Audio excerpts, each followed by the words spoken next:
Game week, finally. How are you feeling heading in? You said you wanted everybody healthy and all 26 ready. How are you thinking in terms of that, without obviously Noah and a couple others? Yeah. There's Noah, there's Edison Ascona, and Robbie. Robbie gonna probably miss the game on Saturday, and Ian Frey. But Ian Frey's doing incredibly well. He looks sensational. So we're really pleased with him. We wanted everyone fit, we wanted everyone healthy, we wanted competition for places. We've trained this morning with 21 MLS players.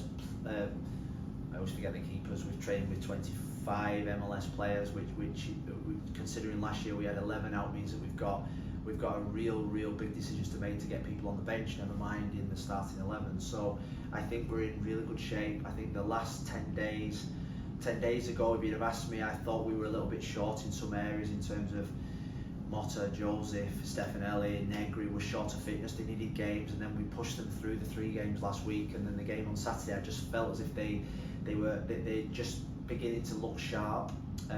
So that really pleased me, and they've still got a little bit to go, but we're getting there. And today when I came in, I just felt as if there was a different feeling. Pre-season, when you're in the off season, you can't wait for pre-season, and when you get into pre-season, you want that over with as quick as possible, because it's hard, it's long, it's durable, it's testing. The games aren't always played in the stadiums; they're played on training pitches, sometimes not great pitches. And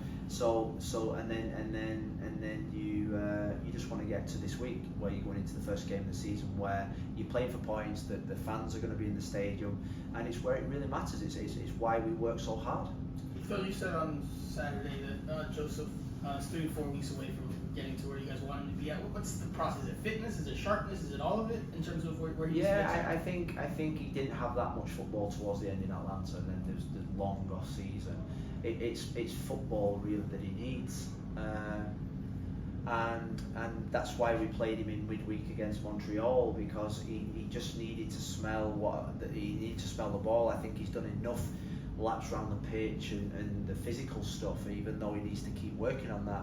It's just the match sharpness, it's the touches, it's the movements, it's the one-to-one battles that he's going to have, and that's why I think the next 3 to 4 games will get him up to that. The most he's played is Saturday, I think 59 minutes. So this weekend against Montreal, it's going to be a real tough ask to get him to 90 minutes. But I think what we've seen someone, as we're getting closer to the season, he's definitely got that Higuain mentality of like, pre-season, just leave me alone and I'll come good on the first day. I'm ready for when it comes to the big time. I smell that with him. Saturday I smelled something a little bit different with him as well. So, but we're just going to have to be patient. He had 2 months off, and then probably you think about the lack of games then for Atlanta. He's not had that much football over the last 6 months, and we need to get him to the point where he's comfortable and he's ready to play the 90 minutes fully in every game. Phil, with the 10th position, is it Coco or Stefanelli? Are there any more options that you have right now? It seems like you have 2 pretty good options, honestly, with Coco and Stefanelli. Yeah, we got Coco, Stefanelli, Bryce Duke, Rodolfo. We've got 4 for the number 10 position, really. Are you set on what you want there? Like, yeah, if you have to start on. Yeah, I think we're really set. Bryce is pushing hard, but he's probably 2 weeks. Probably the amount of time and games he's missed, it probably just means that the season starts too soon for him. But I thought on Saturday he was brilliant when he came in against Montreal. He was even good, so he could easily start the season. He's that type of player. But I'm really pleased with the attacking options. Coco's really, I think, made a big jump forward this pre-season. He looks fit, he looks strong, he looks like someone that's played at a really top level in terms of his experience.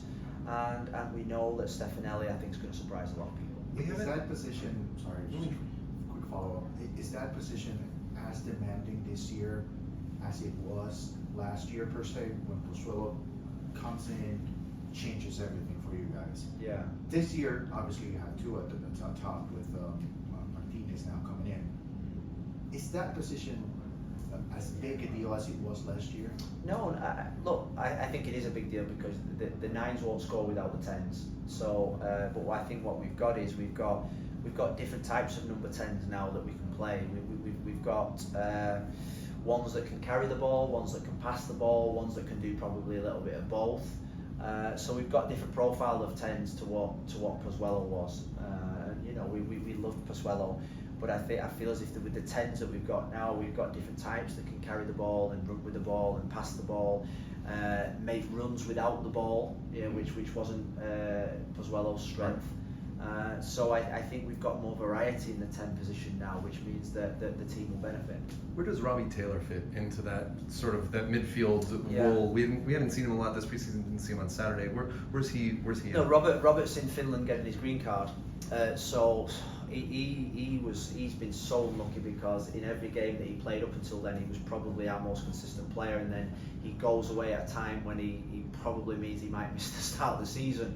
But it does mean that he gets his green card. He's not an international player for us anymore, which means it opens up another spot for us, which is massive. So you can't take that for granted. So Robert Taylor fits in. I'd say he can fit into 5-6 different positions. That's his strength. He can play. He's another 10. He's someone that can play in either side of the diamond. He's someone that can play in midfield too, and he can play in wide areas. So Robert knows that we value him high, and he knows that he'll get enough minutes this season. What about Edison Oscona? You said that he was injured. Is his World Cup on jeopardy, or is he going to be ready for the team? What and date's the World Cup? It's in May. No, he'll be fine for May. Yeah, he's in his last stage of return to play. So he just needs consistency now. Eddie, we were in a part of pre-season when everyone was thinking, oh, this could be his breakthrough, and then he got injured again. He just needs consistency in his work. So what can you tell us about Kieran and what's the latest with him? Yeah, well, I think Kieran is obviously part of this squad at this moment in time. It's going to be tough for him to get games. He knows what we think of him in this football club, and he's probably got a decision to make himself about what next stage does he want to be. Does he want to just be a squad player, or does he want to do something else? So I think we've left that up to him. We've had really good open conversations with him, and we see him as part of our club, and I think he does too.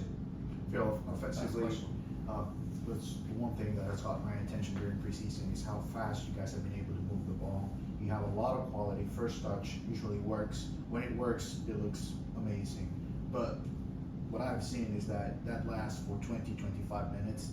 How can you get more out of those combinations The back for an line, extended period of line? No, at the top. Oh yeah, I mean, if you look at the last two games, I mean, on Saturday we should have been 3 up at half time. Right.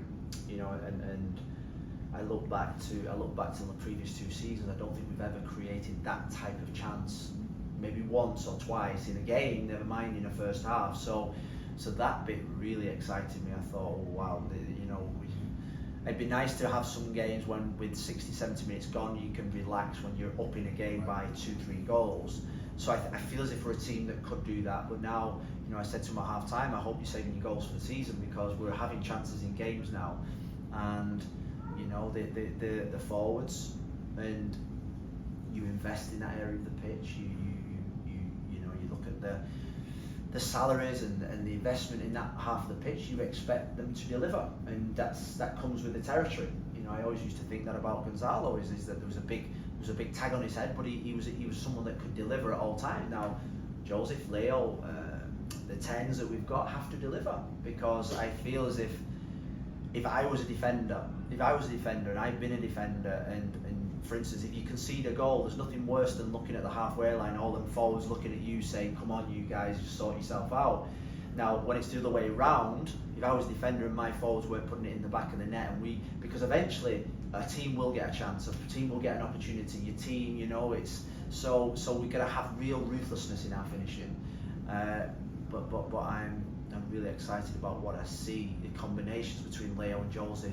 There's they don't even look at each other, and they leave the ball in there in the 1-2s. So you just hope it comes together, and you hope that when the chances fall against Montreal, NYC, Philadelphia, that they'll stick them in the back of the net, because goal scoring is a big part of what we want to improve on this year. Who's gonna be the free kick taker? Will you have a Well, I think there'll be a designated fight one? for penalties. I think there'll be a big fight for That is penalties. why I'm asking. There's Joseph, Good there's Leo, players, there's Motta. Mhm. Free kicks probably Motta. Mhm. But Whoever grabs the ball first, I think that's